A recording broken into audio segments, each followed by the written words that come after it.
불이 여호와 앞에서 나와 제단 위에 번제물과 기름을 사른지라. 온 백성이 이를 보고 소리 지르며 엎드렸더라. 아론의 아들 나답과 아비후가 각기 향로를 가져다가 여호와께서 명령하시지 아니하신 다른 불을 담아 여호와 앞에 분향하였더니 불이 여호와 앞에서 나와 그들을 삼킴에 그들이 여호와 앞에서 죽은지라. 모세가 아론에게 이르되 이는 여호와의 말씀이라. 이르시기를 나는 나를 가까이 하는 자 중에서 내 거룩함을 나타내겠고 온 백성 앞에서 내 영광을 나타내리라 하셨느니라. 아론이 잠잠하니 모세가 아론의 삼촌 우시엘의 아들 미사엘과 엘사반을 불러 그들에게 이르되 나와 너희 형제들을 성소 앞에서 진영 밖으로 메고 나아가라 하매 그들이 나와 모세가 말한 대로 그들을 옷 입은 채 진영 밖으로 메어내니 모세가 아론과 그의 아들 엘르아살과 이다말에게 이르되 너희는 머리를 풀거나 옷을 찢지 말라. 그리하여 너희가 죽음을 면하고 여호와의 진노가 온 회중에게 미침을 면하게 하라. 오직 너희 형제 이스라엘 온 족속은 여호와께서 치신 불로 말미암아 슬퍼할 것이니라. 여호와의 관유가 너희에게 있은즉 너희는 회막문에 나가지 말라. 그리하면 죽음을 면하리라. 그들이 모세의 말대로 하니라. 여호와께서 아론에게 말씀하여 이르시되 너와 네 자손들이 회막에 들어갈 때에는 포도주나 독주를 마시지 말라. 그리하여 너희 죽음을 면하라. 이는 너희 대대로 지킬 영원한 규례라. 그리하여야 너희가 거룩하고 속된 것을 분별하며 부정하고 정한 것을 분별하고 또 나 여호와가 모세를 통하여 모든 규례를 이스라엘 자손에게 가르치리라. 아멘.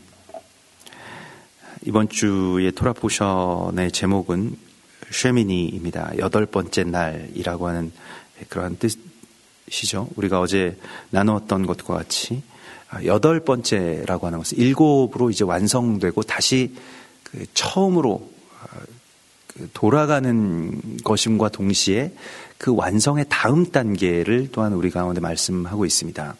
이게 이제 히브리적인 어떤 시간의 구조를 어떤 그림으로 그려본다면 그것이 이 나선형의 원형 구조로 되어 있습니다. 이게 숫자 8과 비슷한 것인데요.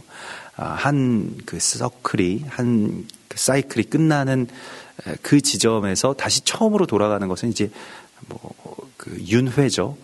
그러나 그 처음으로 돌아가는 것이 아니라 처음 지점으로 왔지만 그러나 그것은 그 다음 단계의 처음 지점이라고 하는 것이죠. 그래서 계속해서 우리가 어느 지점을 향해서 마지막 때를 향해서 또한 하나님의 그 온전한 시간의 완성의 그 지점을 향해서 계속해서 이제 올라가고 있는, 나아가고 있는 그러한 모습을 쉐멘이라고 하는 이 모양으로 우리 가운데 표현하고 있습니다.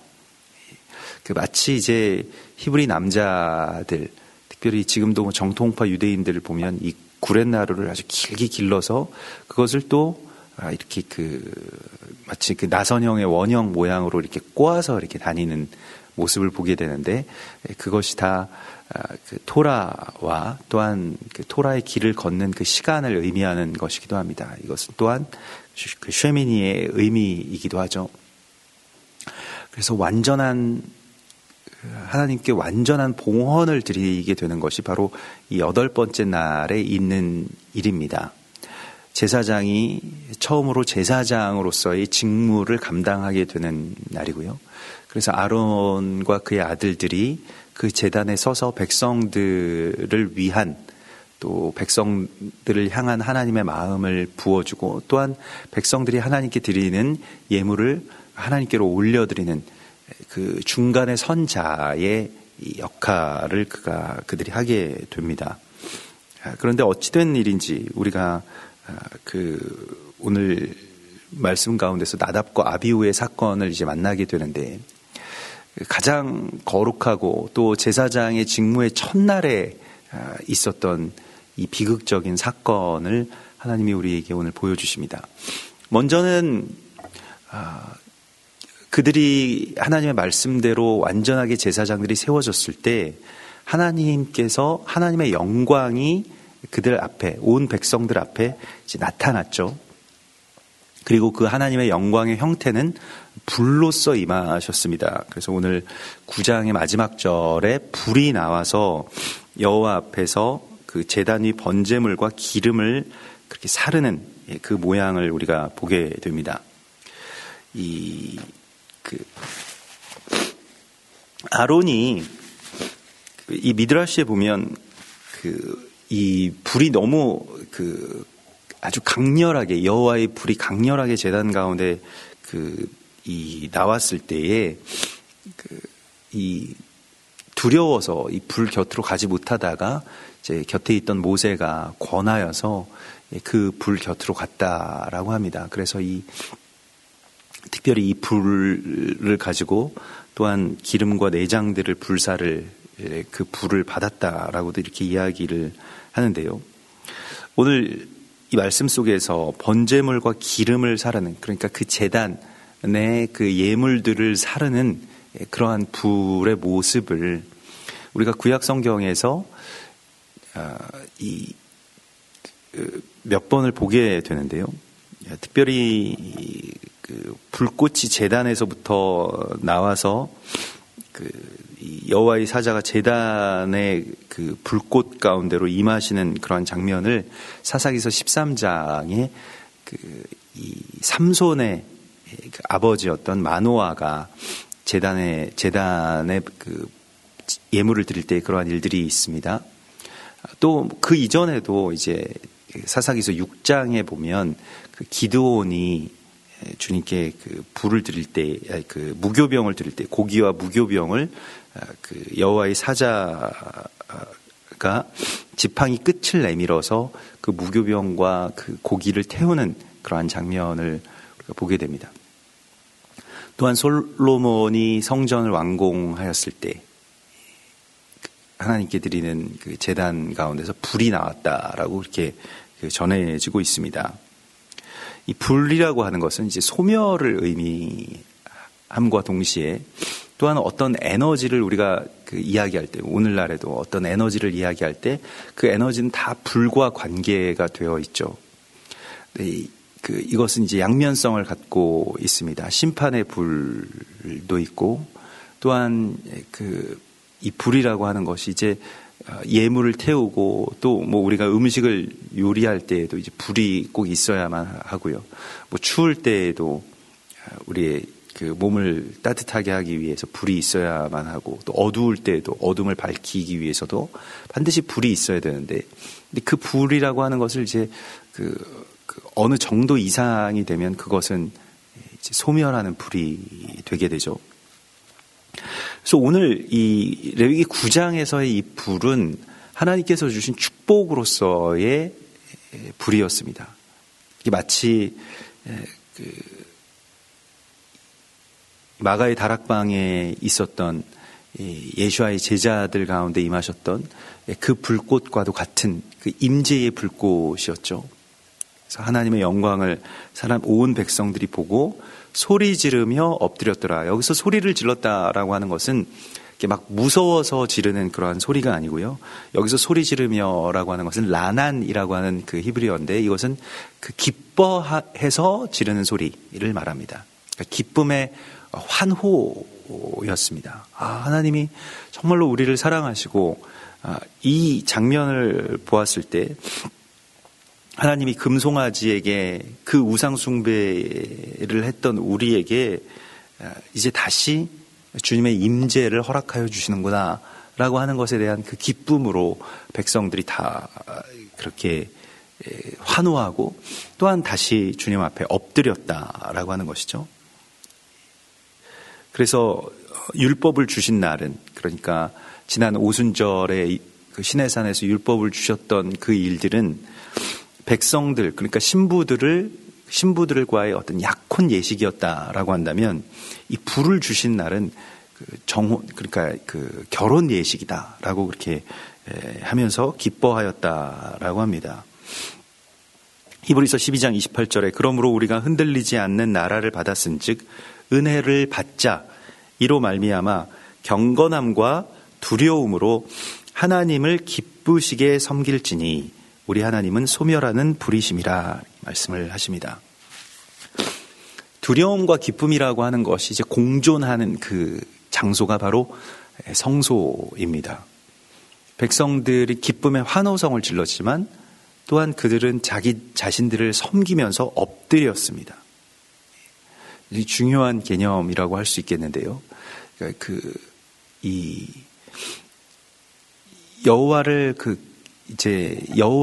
여호와의 기뻐하심이 그를 두려워하는 자들에게 있으며라고 말씀을 하십니다. 그 기쁨이라고 하는 것은 때때로 두려움을 없애기도 하고요. 또 두려움이라고 하는 것이 기쁨을 없애기도 하죠. 그 두 가지가 같이 있는 경우가 참 우리의 삶 가운데서는 굉장히 드문 그러한 장소인데요. 이 경건함과 두려움으로 하나님을 기쁘시게 섬긴다라고 하는 것이 제단 가운데 반드시 있어야 되는 일입니다. 그 무엇입니까?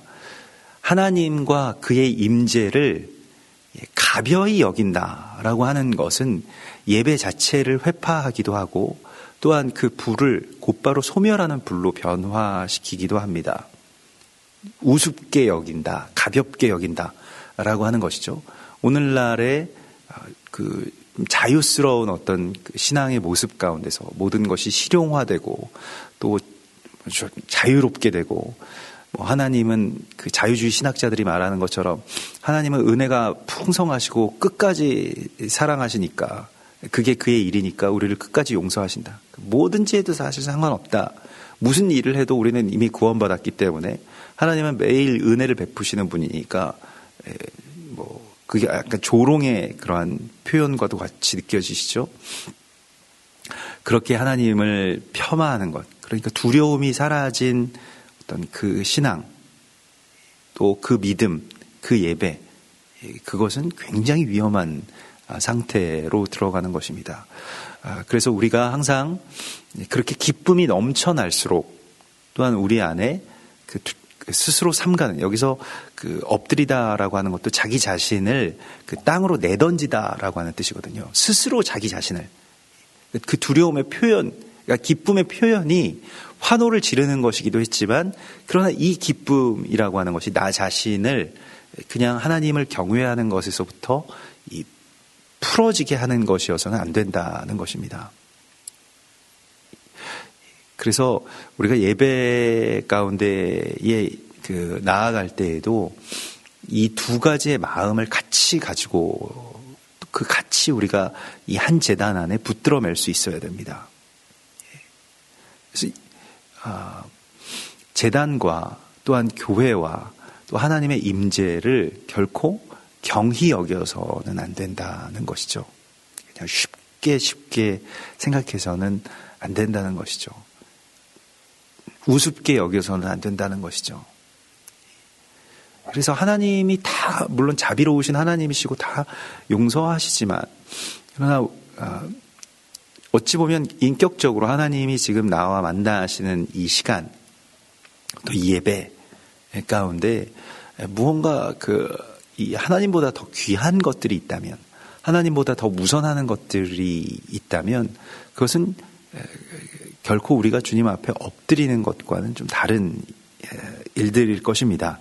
그래서 두려움과 또 기쁨, 그렇지만 그 두려움 안에서 계속 뭔가 억압되고 또 무섭고, 하나님은 심판하시고 저주하시는 하나님이고 나를 못마땅하게 여기시고, 하나님 결코 이것을 원하시지 않거든요. 또 여호와를 기뻐하는 것이 너희의 힘이라고 말씀을 하시기 때문에요.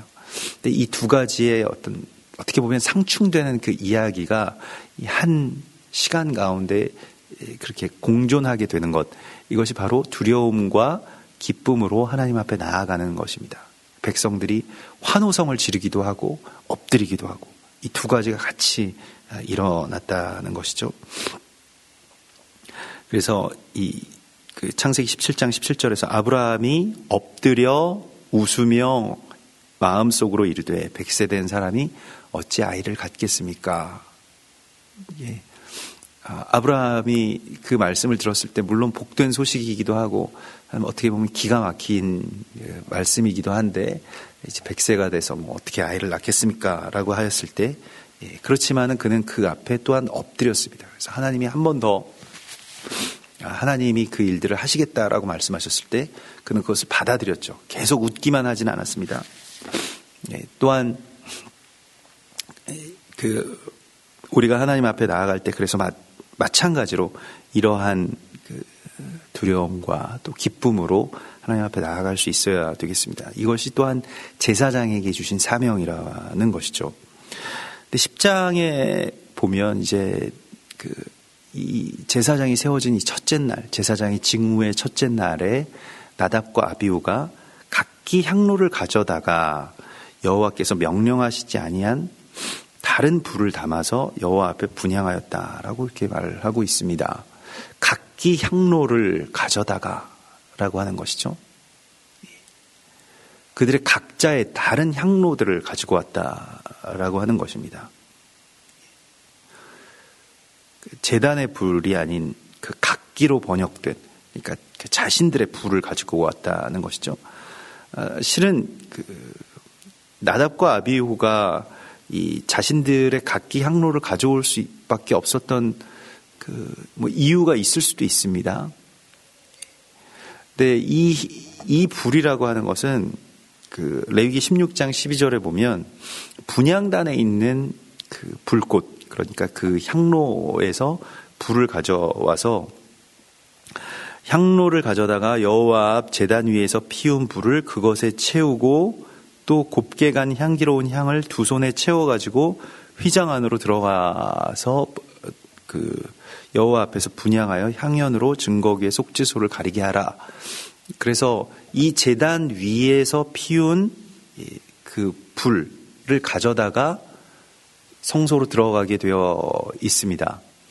그런데 제단 위에 지금 불꽃이 나오고 사람들이 두려워하고 이러한 상황 가운데서 불이 어쩌면 맹렬하였을 수도 있죠. 너무나도. 아니면 그 불을 붙이기가 좀 어려운 상태가 되었을 수도 있습니다. 제단이. 그래서 그저 다른 향로를 가져다가 다른 불을 가지고 어딘가에서 얻은 다른 불을 가지고 분향단으로 들어갔다라고 하는 것입니다. 이 불이라고 하는 말은 각기라고 번역된 이 단어가 이쉬라고 이렇게 써져 있는데요. 이 8장에서부터 10장까지, 레위기 8장에서부터 10장까지 이 애쉬라고 하는 이 불이라고 하는 단어가 총 7번이 정확하게 쓰여지게 됩니다. 그런데 한 번 다른 불을 가져왔다. 그러니까 완전한 그런 어떤 불들, 하나님의 불들이 아닌 자기들의 불을 가져왔다라고 하는 것. 자신의 방식, 또 자신이 생각하는 어떤 능력, 이 불을 가져와서 제단과 혼합하는, 특별히 분향단은 자신들을 가리기 위한 기도를 드리는 곳이었습니다. 그러나 이 불을 가지고 와서 자신들을 주장하기 위한 어떤 그 기도로 전락시키는 바로 이 지점에서 하나님의 가장 큰 심판이 임하게 됩니다. 그래서 이 죽음을 오늘 우리가 보면 불이 여호와 앞에 나와서 그들을 삼킴해 그들이 여호와 앞에서 죽었다라고 이렇게 말씀을 우리가 보게 됩니다. 왜 이런 일들이 있었을까요? 이 의미는 무엇일까요? 8번째 날에 일어나는 이 죽음은 또한 어떤 의미를 갖겠습니까? 오늘 3절 말씀에 보면 모세가 아론에게 이르되 이는 여호와의 말씀이라. 모세가 이 모든 일들을 설명합니다.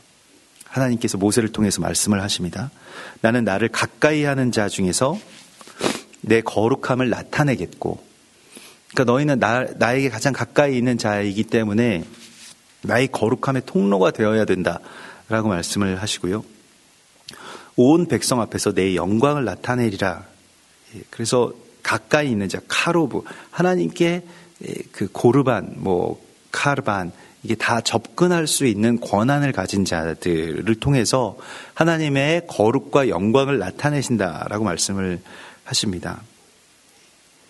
우리가 왕 같은 제사장으로 부르심을 받은 것에 대한 무게를 알아야 된다라고 말씀을 하십니다. 전적으로 하나님의 말씀을 깨닫고 또한 그 명령과 규례의 무게를 알아야 하는 자리, 그것이 바로 주님과 가까이 있는 자의 자리입니다. 우리는 가까이 나아갈 수 있는 권세를 얻었습니다마는 그것으로 끝나는 것이 아니죠. 그 다음 단계의 이야기가 있다는 것입니다. 어쩌면 나답과 아비후는 자기들의 어떤 위임 예식, 7일 동안 있었던 이 긴, 어떻게 생각하면 긴 예식이죠. 이 젊은 그 청년들이, 이 아이들이 그 7일 꼬박 내내 어떻게 생각하면 반감금의 상태에 있는 것이지 않습니까? 회막문에서 나아가지 못한다. 그 좁은 그 회막이라고 하는 그 장소에서 더 이상 나가지도 못하고 밖에 나가서 놀지도 못하고 사람들도 만나지도 못하고 어디 다니고 싶은 구경도 못 다니고 그냥 그 안에 머물러야 된다라고 하는 것이 답답하게 여겨질 수도 있었을 것입니다. 그래서 이들은 다른 불을 가지기 위해서 이 불이 너무 맹렬해가지고 지금 분향단에 들어가서 할 수가 없기 때문에 우리 편의상 다른 불을 좀 가져오자. 이렇게 어쩌면 좋은 꾀를 냈을 수도 있겠습니다. 그래서 회막을 떠났죠. 제사장이 회막을 하나님이 명령하시지 않았는데 회막을 떠났다라고 하는 것. 그래서 다른 불을 가져다가 그 제단 가운데로 혼합했다라고 하는 것이 이 심판의 이야기의 어떤 그 죄악입니다. 하나님께서 기뻐하시지 않는 것이죠.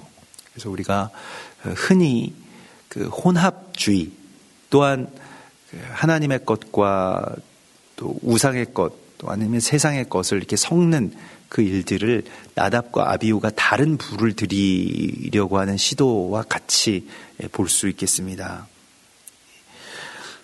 그런데 내가 오늘 여기서 보면 온 백성 앞에서 내 영광을 나타내리라 하나님께서 자신의 첫째 아들, 둘째 아들을 그렇게 불로 삼키시고 그들이 눈앞에서 숨지는 것을 본 아론의 반응을 보면 아론이 잠잠했다고 나옵니다.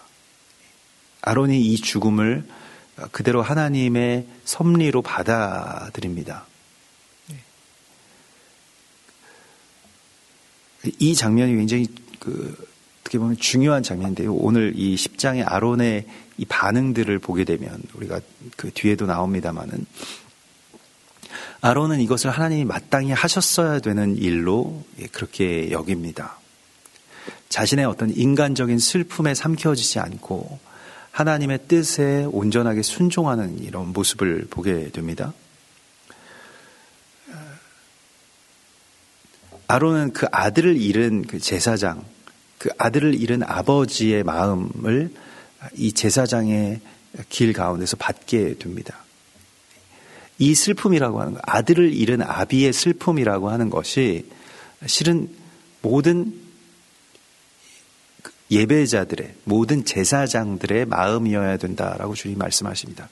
그렇다고 해서 우리가 아들을 다 잃어야 된다, 아들을 사별해야 된다, 아들을 빼앗겨야 된다라고 하는 그런 의미가 아니고 이 마음이 모든 예배자들의 공통의 마음이고 또한 이것이 우리의 그 예배의 어떤 발원점이 되고 다시 돌아오는 그 다음 단계의 이야기가 되는데요. 이것은 무엇일까요? 오늘 저녁부터 6월절이 시작이 됩니다. 6월절은 기본적으로 아들을 잃은 아버지의 통곡이 있는 날입니다. 이 6월절이죠. 애굽의 백성들의 아들을 잃은 이 아픔의 어떤 통곡이 있는 그러한 날입니다. 그러나 그 아들을 우리 대신 잃어주신 그 아버지 하나님의 그 눈물 때문에 또한 그것으로 그 은혜로 말미암아서 우리의 자녀들이 이제 살게 되었다라고 하는 또한 그 안도와 기쁨이 있는 날입니다. 그러나 마땅히 이 세상의 불 가운데 삼켜져서 죽었어야 될 우리의 아들들이 하나님의 은혜로 말미암아서 살았습니다라고 하는 것을 선포하는 날이 바로 6월절입니다. 6월절이라고 하는 말 자체가 그 아들의 죽음이 넘어갔다라고 하는 그런 뜻입니다. 다른 여러 가지 어떤 신학적인 영적인 그런 그 의도들을 다 제하고 6월절이라고 하는 이름 자체에서 그 패삭이라고 하는 그 넘어가다라고 하는 그 제목 자체에서 우리 가운데 주시는 말씀은 아들의 죽음을 면했다는 뜻입니다. 세상 사람들, 우리 모든 사람들이 갖는 가장 큰 슬픔이 무엇일까요? 눈앞에서 아들을 잃을 것입니다.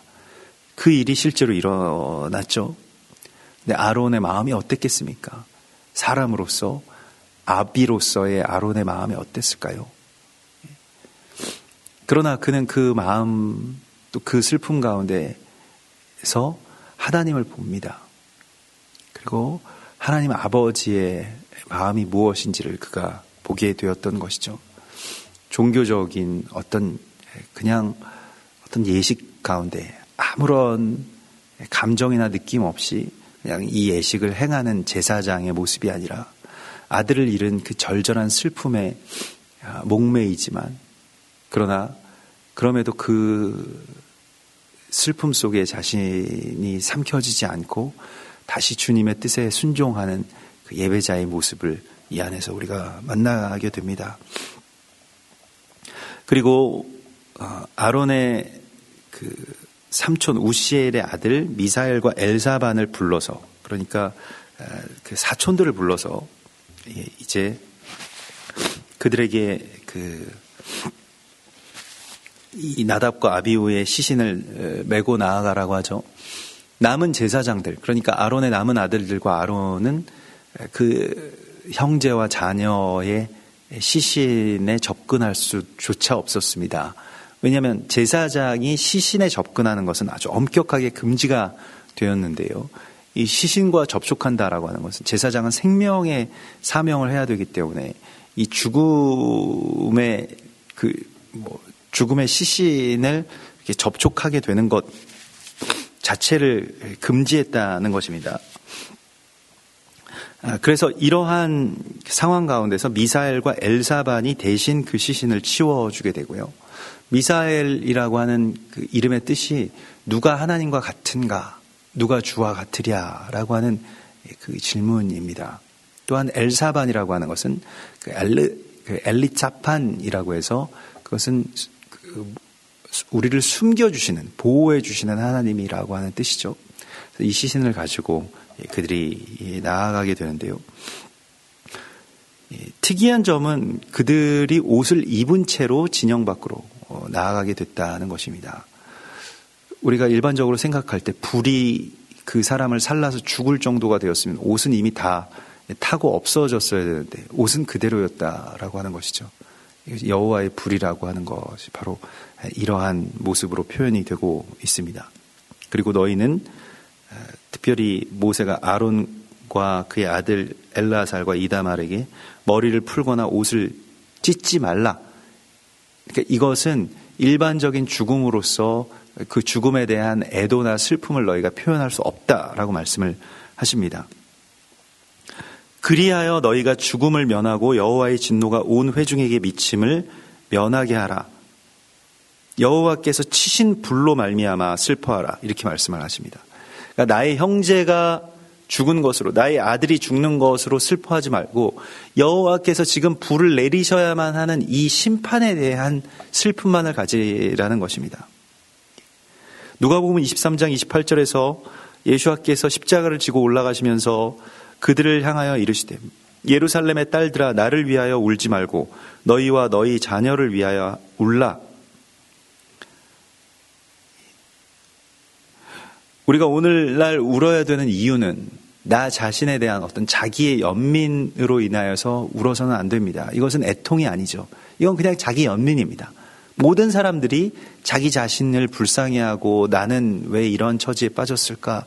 또 우리 가정은, 우리 아이들은 왜 이럴까? 이런 생각 가운데 머무르게 됩니다만은, 그러나 그것을 넘어서서 하나님이 지금 이 땅 가운데 이 땅을 바라보시면서 애통해 하시는 그 마음을 받으라고 말씀을 하십니다. 여기에서만 예배가 시작될 수 있는 것이죠. 무엇을 위해서 울어야 될까라고 하는 것을 하나님이 오늘 우리 가운데 선택하라고 말씀을 하십니다. 그리고 오늘 7절에 보면 너희의 여호와의 관유가 너희에게 있은즉 너희는 회막 문에 나가지 말라. 그리하여서 죽음을 면하리라. 그래서 죽음을 이제 제사장들이 왜 죽는가라고 하는 것에 대해서 이제 그들이 알았는데 하나님께서 말씀하시는 것은 무엇이냐면 회막 문 밖으로, 이게 지금 암시되는 것인데요. 나답과 아비후가 다른 불을 구하려면 회막 안에서는 다른 불이 없기 때문에 회막 밖으로 나갔어야만 했습니다. 이들이 명령을 어기고 이 울타리 밖으로 넘어갔다라고 하는 것이죠. 세상에서 불을 가져다가 장막 안으로 들이려고 했다는 것입니다. 물론 그들의 의도는 아마도 좋은 뜻을 갖고 있었을 것입니다. 분향단에 분향을 해야 될 시간이 되었는데 불이 너무 강렬해서, 여호와께서 주신 이 불이 너무 강렬해서 이 불을 제대로 향로에 붙일 수가 없기 때문에 다른 자기들 향로를 저 밖에서 가져다가 거기다가 아무 불이나 붙여가지고 와서 이 일들을 하자라고 했다는 것이죠. 모양만 흉내내면, 하나님의 말씀에서 조금 변개되고 모양만 흉내내면 그것이 완전한 것인 것처럼 꾸미는 것, 이게 이제 적그리스도가 하는 일입니다. 하나님의 말씀대로 한 것이 아니라 대략적으로, 또한 그 의미와 상관없이 그 겉 보기에, 사람들이 보기에, 하나님이 보시는 것과는 상관없고 사람들이 보기에 그러한 모습들이 되면 그게 이제 예배이고 그게 분향이라고 생각했다라고 하는 것이죠. 그래서 회막 밖으로 나아가는 것, 그 울타리를 벗어나는 것에서부터 제사장의 범죄가 시작이 됩니다. 우리가 말씀이라고 하는 것을 이제 또는 토라라고 하는 것을 또한 다른 의미로 울타리라고 합니다. 울타리의 의미를 갖고 있습니다. 이 울타리를 벗어나는 것, 우리가 이 안에 머물러야 함에도 불구하고 이것을 벗어나는 것, 나의 마음과 생각대로 벗어나는 것, 이것을 정말로 두렵고 떨리는 마음으로 계속해서 하나님께 묻고, 하나님, 제가 지금 울타리 안에 있는 게 맞는가요? 아니면 울타리 밖에 벗어났습니까? 라고 하는 것을 아주 주의 깊게 살펴야 됨을 주님이 말씀을 하시고 있습니다. 제사장의 사명이 그러한 것이죠. 또 다른 그들의 죽음의 의미가 무엇이었을까요? 너희가 회막에 들어갈 때에는, 나답과 아비후가 나가서 한 일은 7일 동안 그들이 어떻게 보면 금욕적인 그 안에서의 삶을 살았기 때문에 밖으로 나아가서 불을 구해왔을 뿐만이 아니라 포도주와 독주를 마시고 들어왔다라고 하는 것이죠. 그래서 암시적으로는 그들이 술에 취한 채로 다른 불을 가지고 와서 분향하다가 죽었다는 것을 암시하고 있습니다.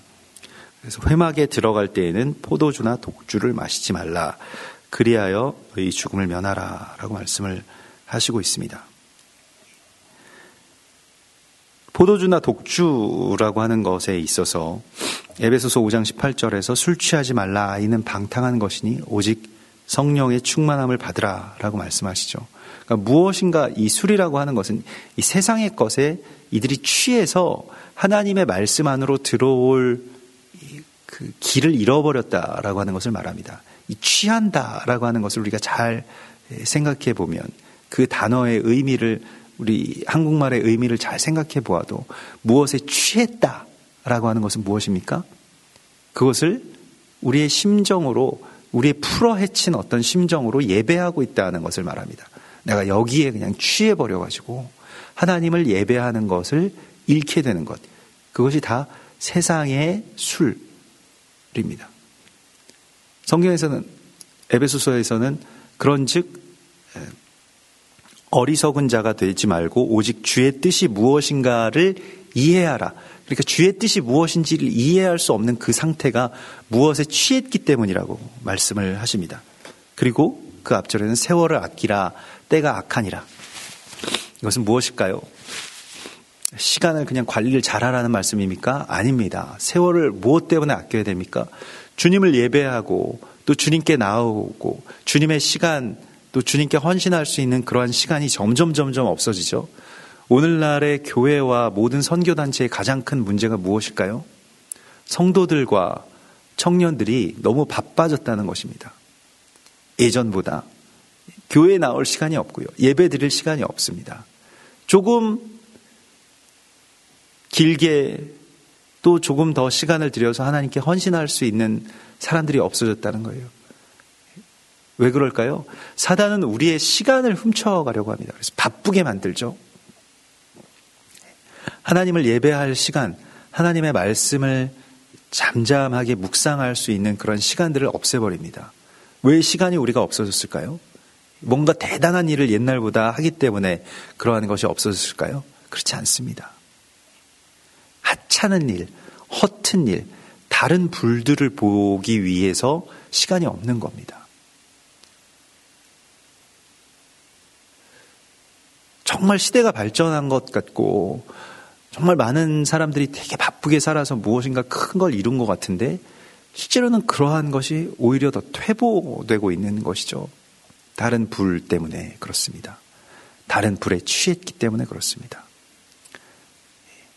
그래서 그 불이 잠잠해질 때까지 기다리고 그 뜨거운 불 곁에 내가 정해진 향로를 가지고 나아가서 그 불을 붙이고 그러면 뜨겁고 그렇기 때문에 그냥 그렇게 하지 말고 하나님의 어떤 임재를 기다리거나 또 그것을 사모하거나 그렇게 하지 말고 그냥 편안하게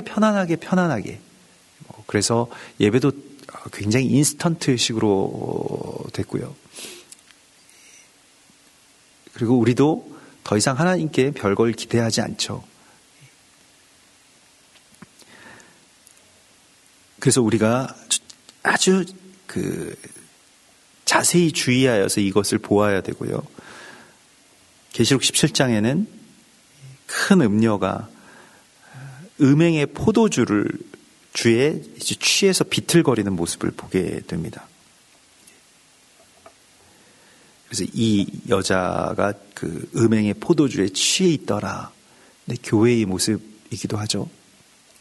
세상의 것에 취하고 또한 세상의 이 연락이라고 하는 것, 세상 즐거움과 또 세상의 부귀와 또 세상의 영광에 취하게 되면 그러면 어떻겠습니까?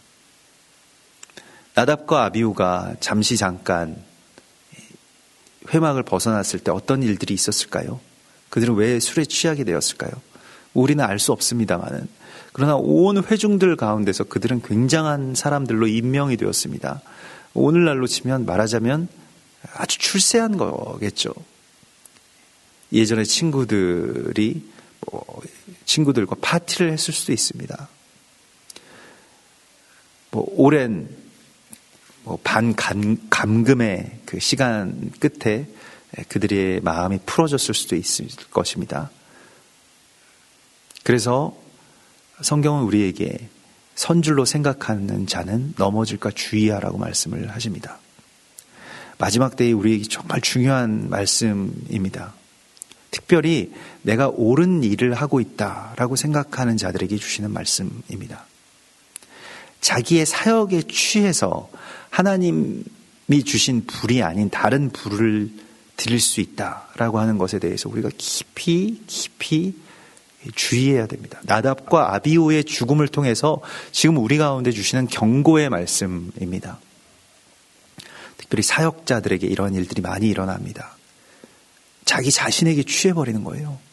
항상 옳은 일을 하다 보니까 모든 것이 다 하나님께로부터 나온 것이다 라고 착각하는 것, 이것이 술에 취하는 것과 같은 것입니다.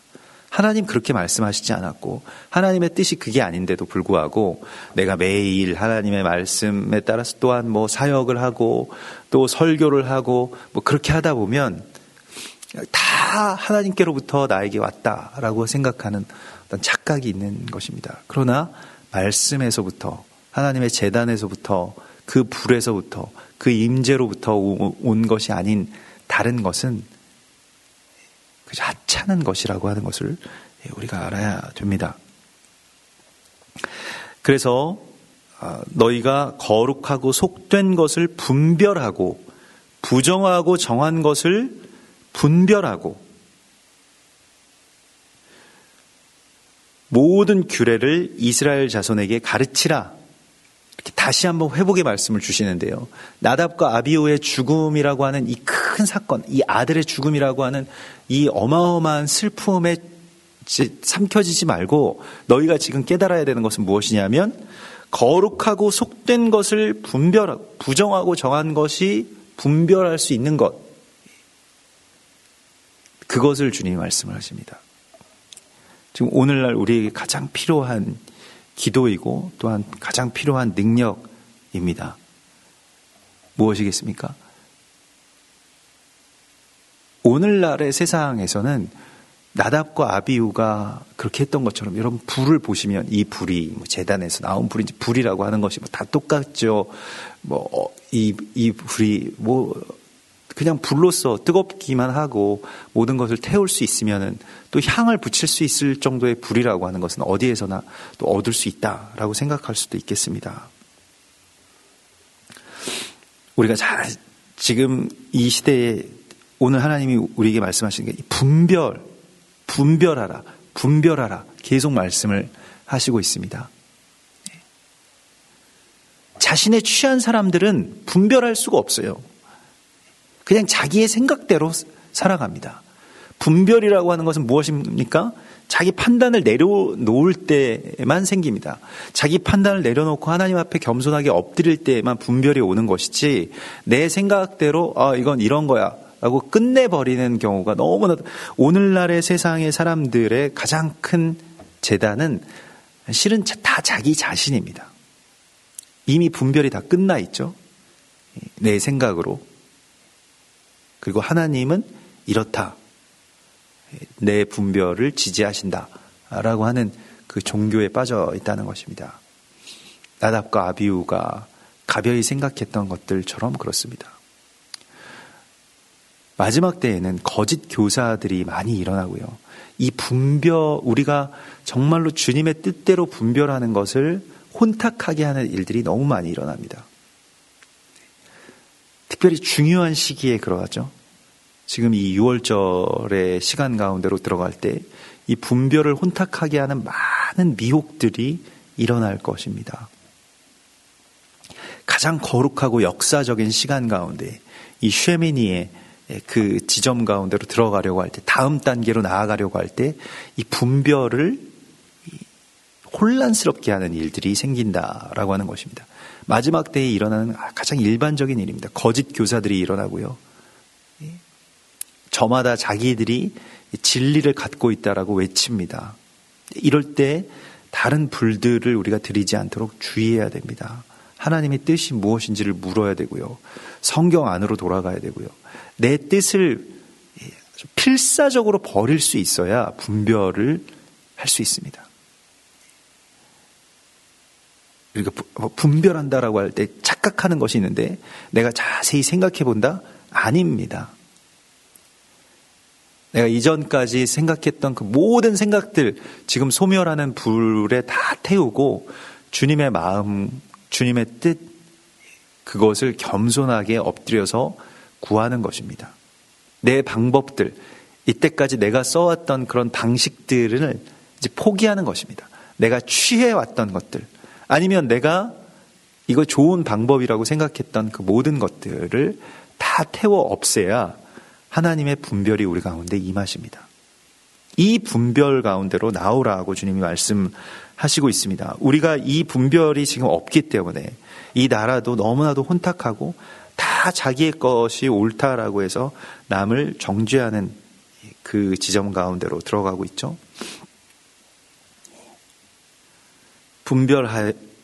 이 거룩하고 속된 것을 분별할 때는 바달이라고 말씀을 하시는데, 이 바달이라고 하는 것은 이제 구분하다는 것입니다. 거룩하고 속된 것을요. 또한 그 부정하고 정한 것, 이것인지 저것인지 그 사이에 우리가 있다라고 하는 것을 분명히 우리에게 알라고 말씀을 하시고 있습니다. 그래서 거기서 분별이라고 하는 것은 거룩하고 부정한 것을 이제 분별하라, 구분하라. 그 사이에서 우리가 있기 때문에. 근데 주님께서 오늘 우리에게 그것에 대한 그 분별이 어떻게 일어날 것이라고 말씀을 하십니까? 고린도전서 3장에서는 불이 그 모든 것들의 공적을 나타낼 것이다. 오늘 이 불이 그것을 나타내고 있는 것처럼 결국 불이 그것을 나타내는 시간이 올 것이다 라고 말씀을 하십니다. 근데 그 때까지는 무엇이 정한 것인지 무엇이 부정한 것인지가 분명치가 않아요. 예수님께서도 알곡과 쭉정이 같이 섞여 있다라고 말씀을 하십니다. 어느 시간이 되면 주님의 심판의 때가 오게 되는데 이 불이라고 하는 것은 제단에서 내려온 또 하늘에서 내려온 이 불이 이 땅의 제단 가운데 그렇게 붙을 때에 그 공적을 나타낸다라고 말씀을 하십니다. 그래서 그 불이 공적을 밝히리니 불로 나타내고 불이 사람의 공적이 어떠한 것을 시험할 것임이라. 누구든지 그 공적이 불타면 해를 받으리니 그러나 자신은 구원을 받되 불 가운데서 받은 것 같으리라 이렇게 말씀을 하십니다. 그래서 불로 그 모든 것들을 다 나타내실 것이라고 말씀을 하십니다. 일본에 지난주에 오셨던 이카라시 목사님은 우리보다 훨씬 더 지금 상황을 걱정하시더라고요. 그래서 왜 그러신가 했더니 일본은 매일 아침에 눈만 뜨면 북한에 대한 뉴스, 미사일, 서울이 불바다가 된다. 이걸로 너무너무 오히려 한국이 너무 조용한 것 같다고 자기들이 훨씬 더 걱정하고 있다는 거예요. 일본의 한 고위 관리가 또 그런 말을 했죠. 곧 서울이 불바다가 될 텐데 일본인들을 피하게 할 그러한 그 계획을 실제로 이제 우리가 수립하고 해야 된다라고 이야기를 했다고 합니다. 불이 지금 이 땅 가운데 내려올 그 시간이 되었을 수도 있겠죠. 실제로 이 땅 가운데는 이미 그런 그 활활 타오르는 불들 곁에 우리가 있는 것과 같은 그 위험 속에 우리가 있습니다. 미사일이 뿜어내는 그 화염들을 우리가 매일같이 우리의 눈으로 보고 있습니다. 여기서 우리가 어떤 마음을 품을 것인지 또 어떤 마음으로 하나님 앞에 나아가야 할 것인지를 주님이 오늘 우리에게 선택하라고 말씀하십니다. 내 분별로 자신들의 분별에 취했던 나답과 아비후와 같이 되지 아니하고 겸손하게 성막 안에 머물고 또 주님 앞에 엎드리고 자신의 생각과 자신의 의에 취하지 아니하고 오직 주님의 뜻에 한 걸음 한 걸음 그렇게 나아가고 겸손하게 늘 날마다 자기 자신을 돌이킬 수 있어야만 이 지점 가운데로 갈 수 있다라고 말씀을 하십니다. 또한 자녀를 잃은 아픔이야 말할 것이 없겠습니다마는 그 슬픔에 취하지 말고 하나님의 나라를 위해서 울라고 주님이 말씀을 하십니다. 나의 개인적인 슬픔과 아픔, 연민 안에 취하여서는 주님의 제사장의 사명 가운데로 온전하게 나아갈 수 없습니다. 그것은 또한 우리를 어떤 길에서 돌이키게 하려고 하시는 하나님의 울부짖음과 같은 것이기 때문에 그렇습니다. 우리가 우리의 슬픔에 취하게 되면 가장 먼저 일어나는 일이 하나님을 원망하게 되고 두 번째로 사람들을 미워하게 됩니다. 지금 이 땅 가운데 일어나는 일들입니다.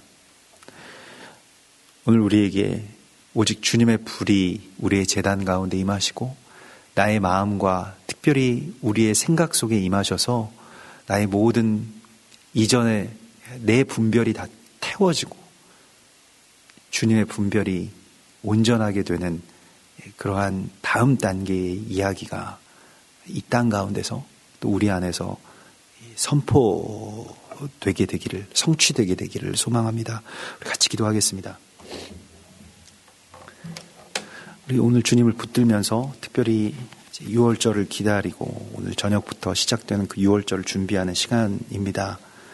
주님이 주님의 일들을 행하시는 그러한 날에 또 다음 단계의 위대한 생명의 이야기가 시작될 수 있게 해달라고 소망하고, 또 아들 잃은 슬픔을 억누르며 다시 주의 제단 가까이로 나아갔던 아론과 같이 우리들 지금 이 슬픔과 절망 속에서 오직 주님을 바라보고 주님의 뜻을 구하는, 온전하게 순종하는 자들 되겠습니다. 우리 고백하면서 나아가십시다. 주여 감사합니다. 주여 찬송합니다. 주여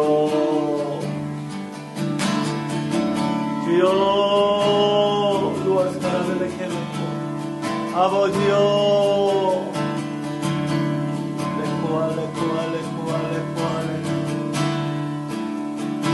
아버지여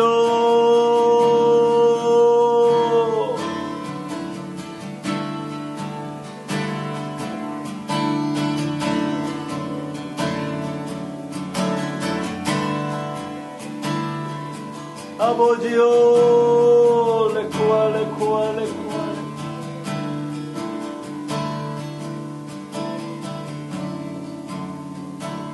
아버지여 세나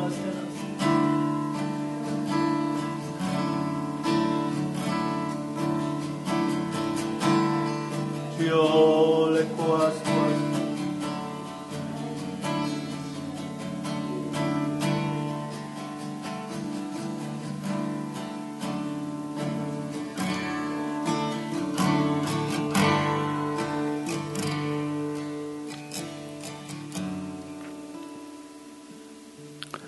주님, 참으로 우리가 또 두려움과 또 기쁜 마음으로 주님 앞에 나아가게 하시고, 또 제단 앞에서 펼쳐진 이 모든 비극적인 일들, 또 이 땅의 제단에서 일어난 그 모든 비극적인 사건들 앞에서 다시 우리의 마음을 추스르고 주님의 말씀과 뜻이 무엇인지를 잠잠히 분별하며 또 순종할 수 있는 주의 제사장들 되게 하여 주시옵소서. 우리의 자녀들, 또 이 나라, 오직 주님만이 지켜주실 수 있음을 고백합니다. 우리의 힘으로, 또 우리의 능력으로 우리 스스로를, 또 우리의 자녀들을 지킬 수 없고 또 세상으로부터 건져낼 수 없음을 주님이 잘 아시오니 주님이 우리를 지켜주시고, 특별히 우리의 자녀들의 죽음을 넘어가게 하시는 6월의 은혜를 우리에게 허락하여 주시옵소서. 우리가 세상에 맡겨왔던 이 모든 것들로부터 이제 우리를 지켜주시는 하나님의 온전하신 팔 아래로 들어가기를 원하오니 주여 우리를 붙들어 주시옵소서. 우리가 옳다고 여기왔고 또한 의라고 생각했던 그 모든 취했던 것들로부터 벗어나게 하시고, 오직 주님의 말씀과 뜻을 붙드는 마지막 때에 주의 거룩한 제사장들로 세워지게 하여 주시옵소서. 오늘 우리가 6월절을 기다리며 주님 앞으로 나아갑니다. 주님 우리를 받아주시고 새롭게 하여 주시옵소서. 거룩하신 예수와 메시아의 이름으로 감사하며 기도드리옵나이다. 아멘. 하늘에 계신 우리 아버지시여, 이름이 거룩히 여김을 받으시오며 나라의 임하옵시며 뜻이 하늘에서 이룬 것 같이 땅에서도 이루어지이다. 오늘날 우리에게 일용할 양식을 주옵시고, 우리가 우리에게 죄 지은 자를 사하여 준 것 같이 우리 죄를 사하여 주옵시고, 우리를 시험에 들게 하지 마옵시고 다만 악에서 구하옵소서. 나라와 권세와 영광이 아버지께 영원히 있사옵나이다. 아멘.